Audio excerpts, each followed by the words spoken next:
ৰঙিয়া সমজিলাৰ অন্তৰ্গত বালিঘাটত অহা 17, 18 আৰু 19 অক্টোবৰ 2025 চনত বালিঘাটৰ GNB ক্লাবৰ উদ্যোগত শ্ৰী শ্ৰী বংশীগোপাল মন্দিৰৰ সাহায্যাৰ্থে অসমৰ আগশাৰীৰ ভ্ৰাম্যমাণ থিয়েটাৰ দল ৰাজতিলক থিয়েটাৰ দলক আমন্ত্ৰণ জনোৱা হৈছে। তেখেতসকলে 3 দিনীয়া কাৰ্যসূচীৰে ইয়াত নাট প্ৰদৰ্শন কৰিব।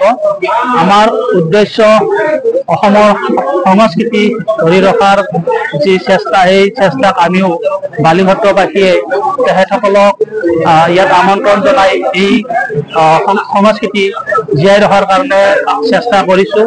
আশা ৰাখিছোঁ আমাৰ এই অঞ্চলৰ সমূহ ৰাইজে এই নাট উপভোগ কৰি আমাৰ মন্দিৰৰ উন্নয়নৰ লগতে আমাৰ এই সংস্কৃতি ধৰি ৰখাত সহায় সহযোগিতা কৰি নাট উপভোগ কৰিব আমি সকলোকে আমন্ত্ৰণ জনাইছোঁ।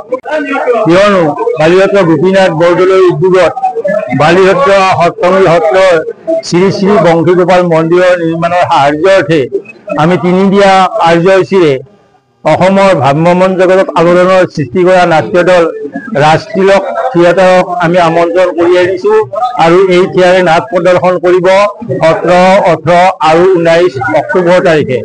যি নাট্য দলত অসমৰ স্বনামধন্য অভিনেত্ৰী মুনমী ফুকন আৰু লগতে কলিতা অভিনয়েৰে মানুহক চমকপ্ৰদ প্ৰদৰ্শন কৰিব।